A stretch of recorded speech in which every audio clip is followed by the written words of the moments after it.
Students, in this lecture we will study the structure of an ovum. What is the ovum? Ovum is the female gamete which is formed by the process of the oogenesis. Ova is formed by the Graafian follicle. The release of ova is called ovulation. अब देखो ओवा कैसे है human के अंदर. Human ओवा first it is a spherical in shape. The size of ovum is 0.1 millimeter. The ova consists of three membranes, inner to outward. Innermost layer of the ova is called vitelline membrane. The first membrane, it is called vitelline membrane. This is the first membrane. Vitelline membrane is also called the plasma membrane.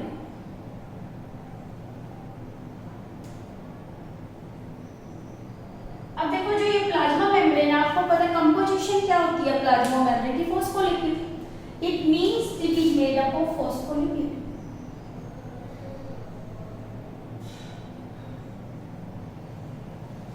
This is the innermost membrane of an ova. Second, outer to the vitelline membrane, second membrane is present. It is called zona pellucida. This is the hard covering. This is the second membrane. और this membrane कैसी है? Thick है.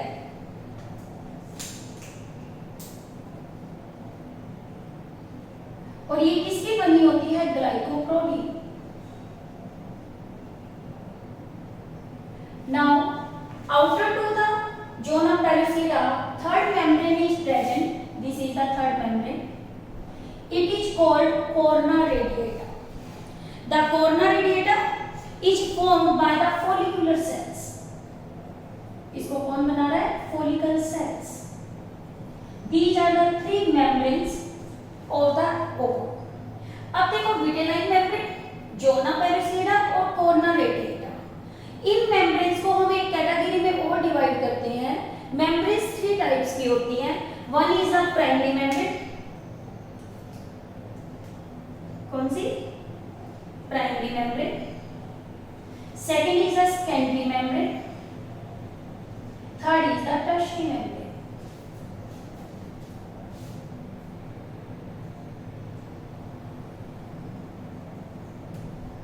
ठीक है. देखो जो primary membrane होती है इसको ओवा खुद बनाता है. What is the primary membrane? Primary membrane is formed by the ovum itself. It is formed by egg itself.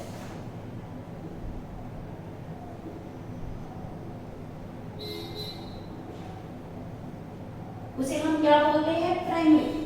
Human के मैमल्स के केस में और ह्यूमन के केस में जो प्राइमरी मेम्ब्रेन है वो कौन सी है? Plasma membrane. या इसे हम क्या बोलते हैं? Vitelline membrane. सेकंड जो जोना पेलुसिडा है, ये भी इस केस के अंदर कौन सी मेम्ब्रेन है? प्राइमरी मेम्ब्रेन है. सेकंड आता है सेकेंडरी मेम्ब्रेन. सेकेंडरी मेम्ब्रेन वो होती है जो किससे बनती है? By the follicular cells of the ovary, formed by follicles cells of ovary. यानी कि ये वाली सेकेंडरी मेम्ब्रेन तब बनती है जब ओवरी को ओवरी ओवर रिलीज करने से पहले बनती है. और ये शुरू में स्टार्टिंग में ही प्रेजेंट होती है. यानी ओवा अभी रिलीज नहीं हुआ. जब रिलीज होगा तो ये सेकेंडरी मेम्ब्रेन बन जाती है. और ये कौन सी होती है? फॉलिकल सेल्स बनाती हैं ओवरी की. और इसका एग्जांपल जो रहता है वो क्या रहता है? आपका कोरोना रेडिएटा. ठीक है. Now come to the third membrane. It is called the tertiary membrane. जो टर्शियरी मेम्ब्रेन है ये मेम्ब्रेन आपकी कौन सी? थर्ड मेम्ब्रेन है. ह्यूमन के केस में टर्शियरी मेम्ब्रेन प्रेजेंट नहीं होती. जैसे देखो आप देखते हो एगलब्यूमन लेयर होती है, शेल मेम्ब्रेन होती है, शेल होती है. ये कहाँ होती है? बर्ड्स के, रेप्टाइल्स के एग के अराउंड. यानी कि जो टर्शियरी मेम्ब्रेन होती है या तो इसको कौन बनाता है? आइदर ओविडक्ट बनाती है, फॉर्म्ड बाय आइदर ओविडक्ट और maternal tissue या uterus, oviduct और यूट्रस। ये इसकी जगह कहीं पे वर्ड आ जाता है तो इसे हम क्या बोलते हैं, मैटरनल टिश्यू। देखो इससे पता चल रहा है स्टार्टिंग में जब ओवा की लेयर बनी, वो लेयर कौन सी है, प्लाज्मा मेम्ब्रेन। वो प्लाज्मा मेम्ब्रेन हर किसी में प्रेजेंट है। जोना पेलुसिडा भी पहले ही बन जाती है जब क्या होता है, ओरियन फॉलिकल की मैच्योरेशन होती है। सेकेंडरी कब बनती है, जब ओवा जस्ट रिलीज होने वाला होता है। और टर्शियरी मेम्ब्रेन तब बनती है जब ओवा ट्रैक में मूव करता है किसके, फीमेल के, यानी कि ओविडक्ट फ्लोपियन ट्यूब में जा रहा है। और या ये आपका क्या है, यूट्रस, उसका मैटरनल टिश्यू इसे बनाने में क्या करता है, हेल्प करता है। अब इसके अंदर हम एग्जांपल की बात करें तो आपको पता है, मैंने बर्ड्स का एग्जांपल दिया, उसमें टर्शियरी मेम्ब्रेन प्रेजेंट होती है। कौन कौन सी, एल्ब्यूमन, शेल मेम्ब्रेन और शेल किसकी, ऑफ बर्ड्स। ये कौन सी है, टर्शियरी मेम्ब्रेन। और ह्यूमन के केस में ये प्रेजेंट नहीं है। और ये आपकी जोना पेलुसिडा ऑफ मैमल, और ये भी किसी कोर्ना रेडिएटा ऑफ मैमल। तो यहां से आपको एक पॉइंट क्लियर हो गया कि जो विटेलाइन मेम्ब्रेन है, तो ये कौन सी मेम्ब्रेन है, प्राइमरी। जोना पेलुसिडा है, ये भी कौन सी है, प्राइमरी मेम्ब्रेन है। और जो कोर्ना रेडिएटा है, ये कौन सी है, सेकेंडरी मेम्ब्रेन है। This question is important from NEET point of view answer. ठीक है, अब देखो सबसे पहले क्या है, ये जो विटेलाइन मेम्ब्रेन है इनर मोस्ट, मिड में जो है जोना पेलुसिडा, और थर्ड कौन सी है, कोर्ना रेडिएटा। अब देखो जो जोना पेलुसिडा है, इसका एक अपना एक पर्टिकुलर फंक्शन है। ये इतनी हार्ड लेयर होती है जो क्या करती है, एक तो पोलिस्पर्मी को प्रोटेक्ट करती है कि ज्यादा स्पर्म को अंदर नहीं आने देती, एक ही स्पर्म को एक ही ओवा के साथ क्या करती है, फ्यूज करने में हेल्प करती है। और इसका मेन काम है कि क्या, जोना पेलुसिडा का पोलिस्पर्मी को क्या करना, प्रिवेंट। सेकंड, ये प्रॉपर इम्प्लांटेशन में हेल्प करती है। और प्रॉपर का मतलब क्या है, आपको बताया था, जब एम्ब्रियो की इम्प्लांटेशन होती है इंटरनल ओएस की तरफ होती है। यदि एम्ब्रियो कोई दूसरी जगह पे आपका क्या है, इम्प्लांट होने लग जाए, तो जोना पेलुसिडा उसे होने नहीं देता।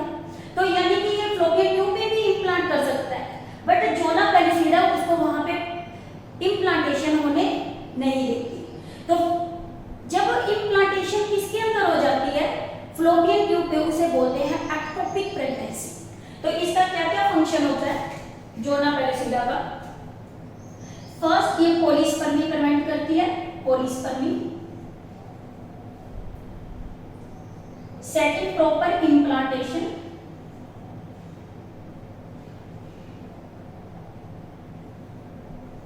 Third, prevents ectopic pregnancy. Proper implantation में आ जाएगा इसका, prevents ectopic pregnancy. This question is very very important from NEET point of view. What is the ectopic pregnancy? जब इम्प्लांटेशन फ्लोपियन ट्यूब में हो जाती है अदर देन यूट्रस, तो उस प्रेगनेंसी को क्या बोलते हैं, एक्टोपिक प्रेगनेंसी। अब देखो, अब क्या है, कोर्ना रेडिएटा है। कोर्ना रेडिएटा को बना रही है, फॉलिकल सेल्स बना रही है। जब ये सारी फॉलिकल सेल्स आपस में प्रेजेंट है, तो ये आपस में किसी न किसी सब्सटेंस से क्या है, अटैच है।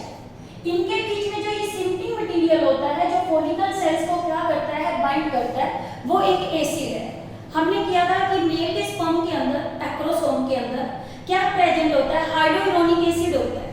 और यही वो एंजाइम बनाता है हाइड्रोयूरोनिडेज। और इसकी फॉलिकल सेल जो आपस में अरेंज होती है, वो किससे होती है, आपकी हाइड्रोयूरोनिक एसिड से।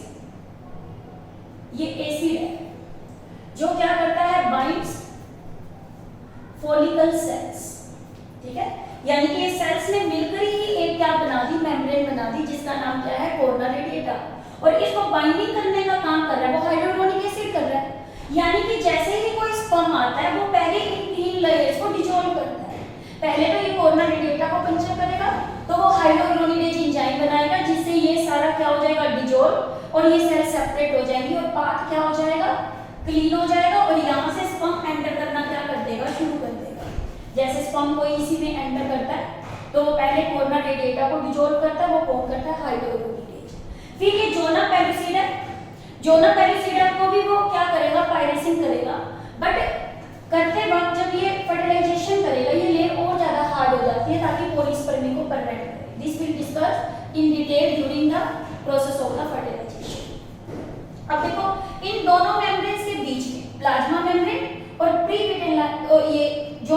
पेलुसिडा के बीच में एक स्पेस प्रेजेंट है, this space is called pre-vitelline space. क्या बताया आपको? पेरी-विटेलाइन स्पेस किस किस के बीच में? Plasma membrane, perivitelline is the space between किस किस के बीच में प्रेजेंट है? Vitelline membrane and zona pellucida के बीच में। Now come to the inner to the plasma membrane, there is present the cytoplasma. The cytoplasma of ovum is called ooplasma. It contains various granule-like structure and these are called granules. Outer side पे ये granules कैसे होते हैं? मोर है, और inner side पे ये granules क्या है? कम। प्लाज्मा मेम्ब्रेन के नीचे जो ये प्रेजेंट होते हैं granules, इन्हें क्या बोलते हैं? cortical granules. अब प्रोमिनेंट इसके अंदर क्या प्रेजेंट है? न्यूक्लियस। न्यूक्लियस के अंदर प्रोमिनेंट क्या प्रेजेंट है? न्यूक्लियस। न्यूक्लियस के अंदर प्रोमिनेंट जो स्ट्रक्चर प्रेजेंट है उसे हम क्या बोलते हैं? न्यूक्लियस। न्यूक्लियस का अदर नेम क्या होता है? Germinal vesicle. Germinal vesicles. अब देखो, जो ये न्यूक्लियस है, जिस एंड की तरफ न्यूक्लियस प्रेजेंट है, इस एग की क्या होती है? पोलैरिटी होती है। एक एग का पोल होता है एनिमल पोल और दूसरा क्या है? वेजिटल पोल। जो एनिमल पोल है इसे हम एम्ब्रियोनिक पोल भी बोलते हैं। कौन सा पोल? एम्ब्रियोनिक पोल भी बोलते हैं, क्योंकि एग है ये किसको रिप्रेजेंट करता है? फीमेल न्यूक्लियस को करता है। ये फीमेल न्यूक्लियस है, फीमेल न्यूक्लियस एग है जिसे हम क्या बोलते हैं? Germinal vesicle. जर्मिनल वेसिकल में प्रोमिनेंट क्या प्रेजेंट होता है? न्यूक्लियस क्या होता है? प्रेजेंट। इसके अंदर आपको बताया कि इसकी एक्सिस फिक्स होती है। एक इसकी एम्ब्रियोनिक एक्सिस है जिसे एनिमल पोल बोलते हैं, एक एम्ब्रियोनिक एक्सिस है जिसे क्या बोलते हैं? वेजिटल पोल। वेजिटल पोल के ऊपर इसमें योक होता है और एनिमल पोल के पास यहाँ पे सेल ऑर्गेनेलिस मोर होती है। सेल ऑर्गेनेलिस, ठीक है। इसी की वजह से इसके अंदर एक एक्सिस बन जाती है जिसे एनिमल और क्या बोलते हैं? Vegetal axis. This is the polarity of an egg. अब देखो, योग की बात करें, ह्यूमन के एग के अंदर योग बहुत कम होता है। योग के लिए वर्ड हम यूज करते हैं लेसिकल। जब योग ना के बराबर है तो इसे हम क्या बोलते हैं? एलेसिकल। क्या बोलते हैं? एलेसिकल। और योग आपको पता है ज्यादा बर्ड्स के, रेप्टाइल्स के, इनके अंदर एग के अंदर योग क्या होता है? बहुत ज्यादा होता है। This is regarding about the structure of the human ovum in the first three membranes: vitelline membrane, zona pellucida, corona radiata. Inner to the vitelline membrane, cytoplasma is present. It is also called the ooplasma. Between the zona pellucida and vitelline membrane, space is present. It is called the perivitelline space. The function of the zona pellucida to prevent the polyspermy. फिर आपको बताइए ectopic pregnancy को prevent करता है, यानी proper implantation में help करता है. कोर्ना रेडिएटा आपकी क्या फोलिकुलर सेल से बनी हुई है और ये क्या होती है, जुड़ी होती है किससे, attach with the help of hydrochloric acid, जो डिजोल्व हो जाता है जब एक स्पर्म का एट्रोसोम इसे क्या करता है, टच करता है. फिर देखो जो आपकी विटेलाइन मेम्ब्रेन और जोना पेलुसिडा, ये आपकी दोनों क्या है, प्राइमरी मेम्ब्रेन्स है. और कोर्ना रेडिएटा यहाँ पे आपको बताइए ये कौन सी मेम्ब्रेन होती है, सेकेंडरी मेम्ब्रेन होती है. फिर आपको बताया न्यूक्लियस को जर्मिनल वेसिकल भी बोलते हैं. और जिस एंड की तरफ न्यूक्लियस प्रेजेंट होता है उसे एनिमल पोल और अपोजिट एंड को हम क्या बोलते हैं, वेजिटल पोल. ओवम आपको पता है जब भी रिलीज होता है वो कब रिलीज होता है, ये पहले सेकेंडरी साइड पे ही रिलीज हो जाता है. जैसे ही आके इसको एक स्पर्म टच करता है तभी अपने डिवीजन को कंप्लीट करता है और तब ओवम रिलीज होता है. फिर क्या हो जाती है, fertilisation. This is regarding about the structure of an ovum.